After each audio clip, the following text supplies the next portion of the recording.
Protect your DNA. BioPQQ can promote formation of new mitochondria. Infowarsstore.com.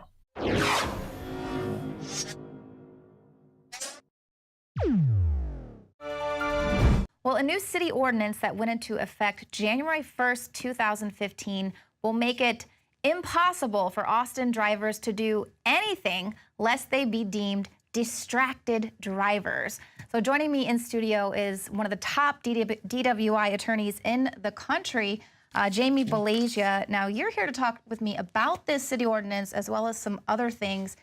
Is this really going to be something that's effective to help stop distracted driving, or is it another kind of underhanded way of getting in your vehicle and generating revenue? Well, the revenuers are always after a new angle, and this certainly is being couched as a safety precaution. It's a way to keep us from hurting ourselves or from having our children hurt themselves, our teenage drivers. But when you think about a proposition that Alex Jones has pushed for many years and that I'm completely in agreement with, if someone is being reckless in the operation of a motor vehicle, cite them for reckless driving. And if it's such a danger that people are, being injured or cars being run off the road, then put them in jail. It's a Class B misdemeanor. In Texas, it's used all the time, especially in Austin. But if someone's being reckless, then stop their reckless behavior. Why can't I talk on the telephone? I used to be a police officer. I talked on a microphone while looking at my map for directions, while driving down the highway with my knees, and did many other things. That. Today, they're doing the same thing while they're on the computer and the telephone at the same time. Scanning your license plate. I see that all the time. Or eating, but that's the blue privilege thing. Now, just to bring the viewers up to speed, this ordinance, it's the Hands-Free Austin initiative, and the ordinance prohibits the use of all electronic handheld devices while operating a vehicle or bicycle. This will bring you fines of up to $500, and yes, I have seen people texting while biking. Portable electronic device means mobile telephone, a personal digital assistant, any handheld music player, a reading device, laptop computer, GPS or navigation system, any gaming devices, or a portable computing device. So you can't even talk to the people sitting next to you in the vehicle. Apparently we should all just be wearing helmets all the time, and maybe this is a push to get us into those smart cars. The automated cars, that would solve all this. It's funny when you talk about the blue privilege or the police officer being allowed to violate this ordinance, and it's city ordinance, both in Austin and San Antonio both started midnight, January the 1st. Why are they better trained or more genetically adapted to talk on the telephone and drive, and I'm not or you're not? Well, I am. I've been trained in their pursuit driving, and I've gone through all the police training, but they didn't train me how to talk on a telephone and drive. So it's another way for the government to address what is being perceived as a problem. And if it's a real problem, there are other ways to address it. You touched on something earlier. It's a way for them to pull me over, make me roll down my window, smell me, look inside my car, check me for anything else and everything else that they want to. Right. And it's going to raise a ton of revenue. Absolutely. And because we've already had, and I know a lot of other states already have these type of bans in place where you can't use your phone for anything but talking. And how do they go about enforcing this? Well, really they can't unless they catch you in the act or you're swerving or something. But how will they enforce this? Well, if they see you with a phone to your head, or I would think at nighttime, if they see the glow of a telephone, they're going to pull you over. Now, I'm going to be advising people to have their phones where they can lock them quickly and always have a password on your cell phone, because not only do you want to prevent anyone from looking at your private and personal information, your pictures, your personal thoughts that you've memorized on onto your phone or your device, but also in case you lose it or it's stolen, it's also smart to be secure in your property. But now what's going to stop a police officer from pulling you over? He says he saw you on the telephone. Well, is that going to be on the videotape that he can show that you were actually on the telephone? And then he's going to start getting into your telephone. And the first thing they're going to want to look at is your pictures. And How far will this go? Will they start looking at Facebook entries or YouTube entries to see if, after January 1st, were you driving and on a telephone and you recorded yourself some way doing that? Absolutely. It can get a little Orwellian in where they can take it. Right. And now I know you've spoken with us in the past about how they did this with DUIs to help increase the revenue there with DUIs. Obviously, Austin, we have some of the highest numbers of these, but they basically lowered the levels for the DUIs and basically destroy people's lives who aren't able to, pay off an attorney or something. But here we have the same thing happening with distracted driving. Now they're raising what constitutes distracted driving. So now anything can really. Well, they've given exclusions. They say that if your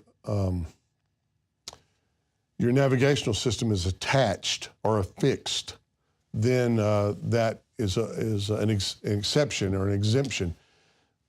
But then I ask, okay, why is it less distracting for me to look at an affixed screen than it is for me to look at a screen that's affixed to my hand?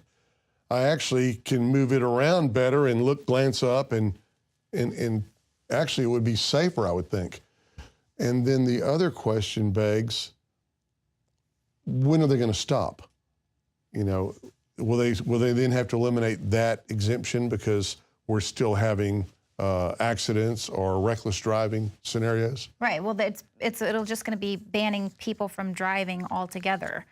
Now, we had the NYPD. They have been doing a bit of a form of a protest where they're only ticketing people when absolutely necessary, or only making arrests when it's absolutely necessary.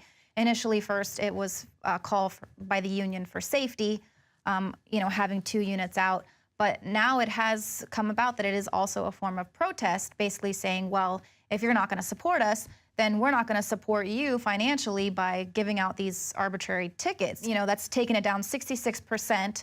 But what it's really shown is how much they are ticketing when it's not absolutely necessary. How many of these arbitrary offenses are out there that, the police are unfortunately put in a position to have to, ticket people for those things because the politicians are saying, we're going to ban your hoodies. Well, to me, that's prima facie evidence that 66% of the arrests and citations in New York are unnecessary. Probably the same level here in Austin and throughout Texas. Officers used to have a lot of discretion. They used to get on us about the number of contacts we should be having with motorists. But they couldn't tell you had a quota on tickets. But they would say, well, Johnny here writes 10 a day, every day. You write 1 a day. Obviously, he's working harder. Well, we would argue, no, we're trying to stop violent crime, and we're doing some proactive enforcement on that.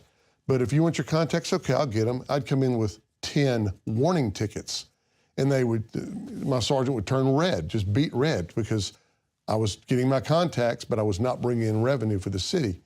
Wow. When the city starts using its police department, or here in Austin especially, their ordinance officers, to bring in revenue instead of, is there a real problem, then let's deal with the problem. When it becomes attached to revenue, that's when, the absolute power issue starts coming into play. Mm-hmm. And you've got your mall cop, your Paul Blarts out here really abusing their power and taking advantage of, what about the poor people? How are they going to pay a $500 ticket because they're trying to find their kid who's called them? Let's say they're out with friends. They don't want to get into a car because the driver's been drinking, so they call their parent. Parents trying to locate them because they don't know the neighborhood, so they're glancing at their screen. Police officer's going to pull you over and give you a $500 ticket. I mean... Right, and now we reported last week that they got debtors' prisons coming back. Well, that's exactly what... if you look at the number of probation violations we have in Travis County that are based on someone who either didn't pay their fines, didn't pay their probation fees, couldn't afford a class, so they didn't take the class, so they got a motion to revoke against them. And what's really interesting is, in regard to the hands-free ruling, I have Bluetooth in my Mercedes, so I won't be in violation. I'll just, handle it over the system. But in my beat-up Excursion, I don't have it. So someone who can't afford a new computerized vehicle is going to be treated as a second-class citizen. Right, or it'll force you into having some sort of an OnStar device in your car so that all your conversations are being recorded and, you know, going to some remote data collection center. Do you think that this ticketing and everything is what's really begun to cause such a distaste and this sort of anti-cop rhetoric out there? Because obviously there is a place for law enforcement in our country, but I feel like that they're not allowed to go out and look for violent criminals because they're too busy ticketing people who are wearing hoods. No, that just is unbelievable that we are now going to make clothing illegal. That's very disturbing to me as a supporter of the Constitution, as a former police officer. Mm-hmm. Speaking of supporting the Constitution, what do you think about the Cop Block group? Now, I follow them on Twitter. I know there's activists here in Dallas, and they put out a lot of these stories. You know, we get a lot of leads from the Cop Block, but they're being perceived as sort of a terrorist group for wanting to have some accountability out there. What do you think about that? When I was a taxpayer-paid public servant, what objection could I possibly have to being videotaped while on duty? Now, if I need to use the restroom, of course. While I'm eating my lunch, if I'm having a private conversation about personal issues with another officer, well, why am I doing that on your taxpayer dollars? I can do that before work or after work or during my lunch hour. So anytime a police officer does not want to be videotaped, the first suspicion should be he's doing something wrong. Right, that's what they say to us. If we don't, you know, why do we mind, you know, being monitored constantly with surveillance if we're not doing anything wrong? You know, coming here today, I was trying to read one of the highway signs, the digital highway signs. It was giving some type of alert about looking out for some elderly person. It described the car, and it also gave a license plate. I was distracted from my driving while I was reading that sign. The only way, I mean, and I couldn't get the license plate number. I guess I could have slowed down and endangered the other citizens on the roadway by doing that. Exactly. So the government encourages behavior, and yet it discourages the same behavior with tickets if you engage in it on your own. So if this is going to be another way for them to get into your vehicle or, you know, generate some more revenue, what can people do to protect themselves?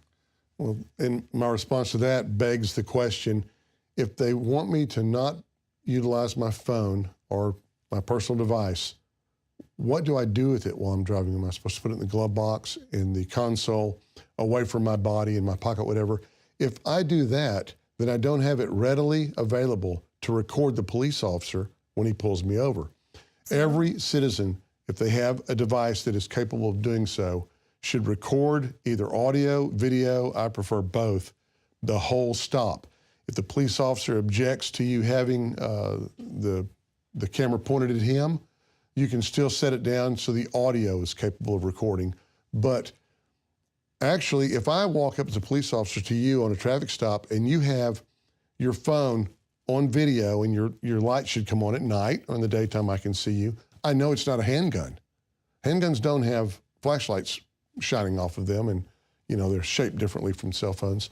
But that could cause some dangerous situations as well if the police all of a sudden start saying, well, I thought it was a weapon. Right, or if they're saying, well, you had your phone, you were using your phone. Meanwhile, you actually just got it out to start recording the whole interaction. So that might be a whole new thing for you.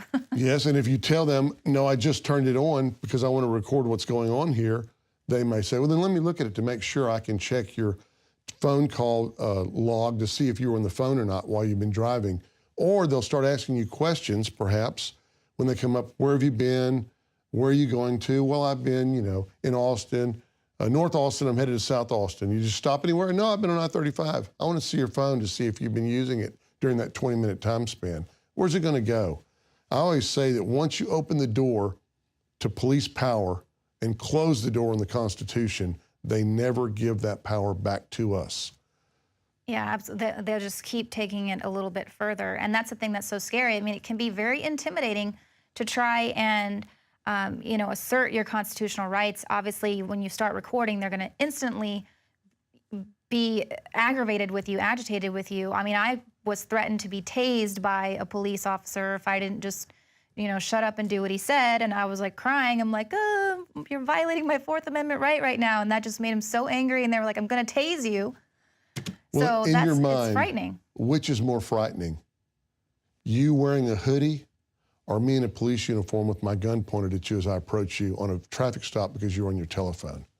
Exactly. I don't think there's much question about that. Although many people in this community in Austin and throughout Texas and the nation will side against the citizen and support the police officer as their default position every time. And that's what's disturbing about this, the cop block being labeled a terrorist. No, they're calling for accountability. They're protecting the Constitution. They are constitutional defenders. Absolutely. Well, thank you for joining us in studio today, and we'll definitely direct people to your website as well. Congratulations on becoming a lawyer scientist, one of 30, I guess, in the whole country. We'll definitely have you back in, and I'm going to plug your book so that people will know exactly what they need to do. It's a primer for the procedures to take when being confronted with police. Thank you. So thank you. So you can get that book at the Infowars store. It is the Texas DWI Survival Guide, a Citizens Protection Manual, constitutional primer. It's imperative to know your legal rights and to be prepared before you see the red and blue lights flashing behind you. What you do and say after that moment will have lifelong repercussions. Obviously, your purchase of that book is going to help not only the DWI dude, but it'll also help us here at Infowars.com. Thank you so much for tuning into the show tonight, and we'll see you here tomorrow at 7 p.m. Central.